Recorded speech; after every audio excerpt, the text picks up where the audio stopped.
selamat siang, selamat datang kembali ya. Kita bertemu kembali ya. Ini mungkin waktunya sudah sore. Apa dia, terima kasih klik video ini dan terima kasih juga mendukung. Kita masih lagi sama topik-topiknya negara besar yang sekarang lagi mengecam Indonesia, dari Cina ke Amerika. Dan sekarang ada pula perbalahannya daripada salah satu negara yang mengeluarkan HP paling terkenal di dunia, apalagi kalau bukan iPhone. Ada yang menyatakan mereka marah sama Indonesia gara-gara Indonesia menolak untuk memproduksikan iPhone di Indonesia. Tapi sebelum itu, kalau dipikir ya guys, Indonesia tuh tidak segampang itu ya menolak hubungan kerjasama yang boleh menguntungkan Indonesia. Tapi ini sebaliknya. Kenapa Indonesia menolak? Saya juga kepo ya kah? Kah gara-gara isu Indonesia gabung dengan Rusia sampai Amerika marah, atau bagaimana? Nanti kamu komen di bawah. Daripada channel The Wonder ini, Indonesia ban iPhone 16. Malaysia salut Apple tak berdaya atasi Indonesia. Kalau namanya Amerika pun menyatakan hal yang mereka tidak berdaya untuk saing dengan Indonesia, maksudnya ini bukan sesuatu hal yang kecil. Dah payahlah. Let's go to the video. Let's go. Penuhi kewajiban pajak TKDN di negara tersebut. Keputusan tegas ini dipandang sebagai langkah berani dari pemerintah Indonesia dalam menegakkan peraturan tanpa memandang merek besar. Tindakan Indonesia nak haramkan iPhone 16 tu satu tindakan yang bijak. Yang mana tindakan ni mungkin Malaysia tak akan mampu nak buat. Mungkin ada yang tak tahu, sebelum ni untuk iPhone berniaga di Indonesia dia kena penuhi beberapa syarat. Dan antara syaratnya adalah 40% daripada komponen yang dihasilkan iPhone tu kena datang daripada local vendor. Maknanya business tempatan. Kontrak tu sekarang dah tamat dan Apple tak nak sambung kontrak tersebut. Jadi Indonesia pun melawan. Dia kata kau tak nak ikut syarat aku, kau tak boleh release iPhone 16 dekat Indonesia. Jadi kenapa saya kata ini adalah satu tindakan yang bijak, a wise decision. Sebabnya dia menunjukkan yang Indonesia ni tidak mudah dipijak-pijak oleh kuasa barat. Zaman sekarang dah tak sama macam zaman dulu, di mana kita negara-negara Asia, negara-negara kecil ni yang kena dengar dengan cakap barat. Tapi hari ni dengan kuasa Sejam. Jadi maksudnya di sini mereka mau berjualan sama rakyat Indonesia, tapi mereka tidak mau memberikan kontribusi sama sekali untuk Indonesia. Jadi memang benar ya kalau misalnya Indonesia menolak. Maksudnya ya betul, Indonesia juga tidak mau rugi. Enak saja. Ekonomi kuasa politik yang Indonesia ada, dia boleh ada kata dalam satu-satu perbincangan, bukan menjadi pak turut semata-mata. Jadi tak adalah bisnes luar yang masuk ke Indonesia buat untung, jual kepada rakyat dia, tapi tak menyumbang apa-apa kepada ekonomi dia. Dan tahu tak kenapa Indonesia boleh buat tindakan ni? Pertama, dia ada jumlah penduduk yang banyak, 300 juta, 10 kali ganda rakyat Malaysia. Bermaksud dia ada kuasa membeli yang lebih besar. Walaupun mungkin kita tengok dekat Indonesia ni gaji dia masih rendah lah berbanding Singapura, berbanding Malaysia.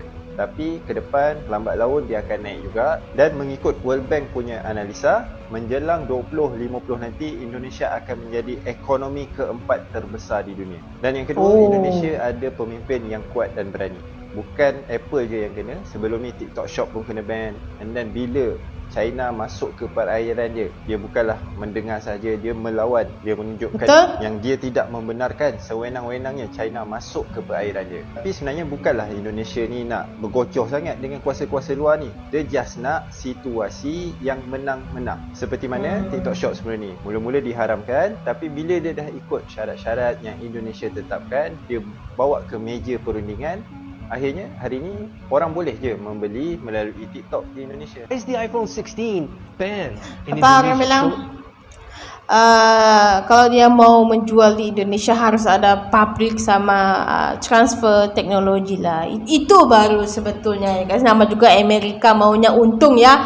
Tapi kalau kita tengok sini Indonesia, kalau dilihat sudah berani melawan ya. Di balik sebelum presiden sebelumnya mungkin agak tidak terlalu difikirkan. Tapi kalau sekarang Presiden Prabowo, Anda tidak boleh main-main ya. iPhone 16 was announced recently and there's a lot of hype around it, but if you're in Indonesia, you can't get it. It's banned. You can buy the iPhone 15 and other models, but not the 16. So what's the story with the iPhone 16 and why can't you buy it? Well, it goes back to 2016 when the Indonesian government implemented a strict local content policy known as TKDN to promote local production.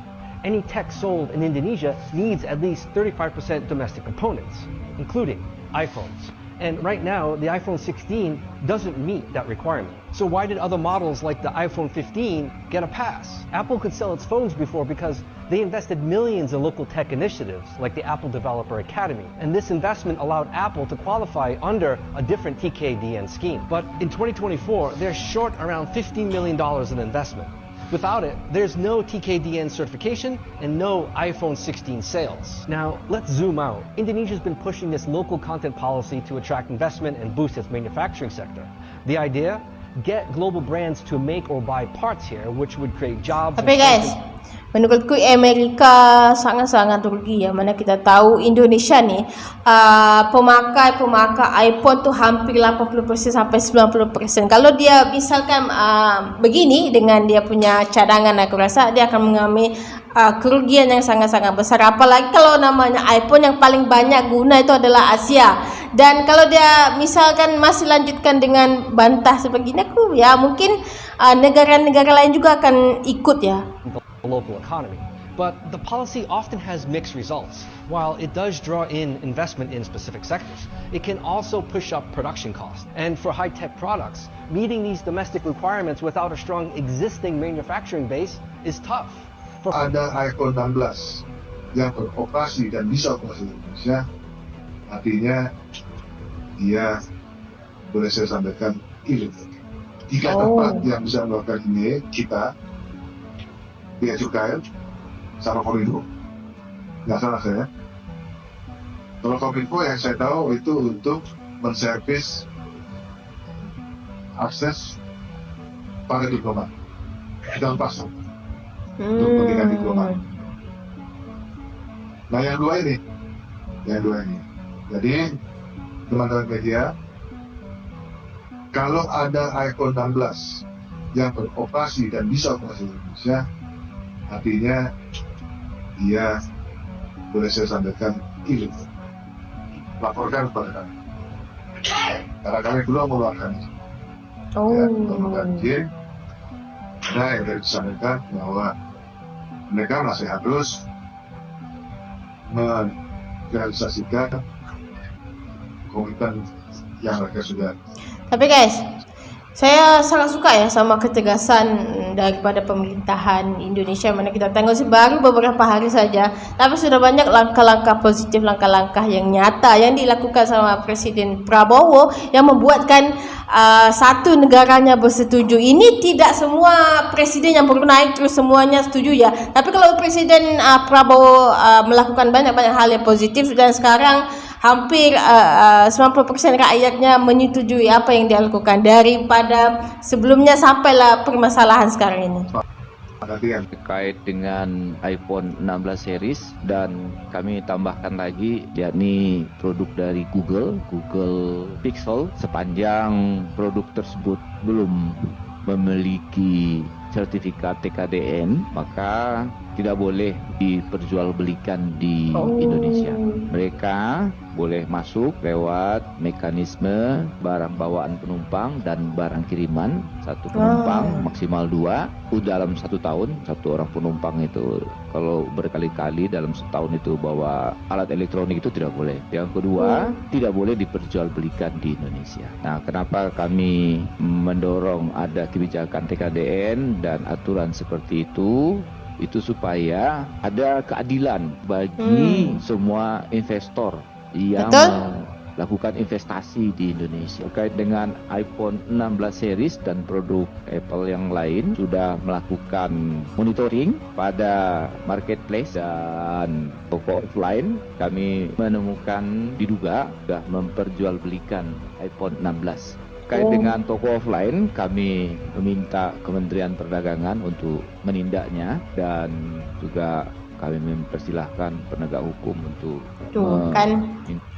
memang banyak sekali dukungan-dukungan yang mendukung supaya kita tidak perlu ikut aturan-aturan bangsa luar, apalagi yang merasakan diri mereka besar, mungkin Amerika ataupun China, karena mereka saja hanya mengambil keuntungan tanpa memikirkan orang lain. Karena hal tersebut dilarang. Untuk yang marketplace kami minta Kemenkom Info untuk melarang juga, dan kami tentu meminta agar sudah tayang di marketplace tersebut untuk di take down. Kalau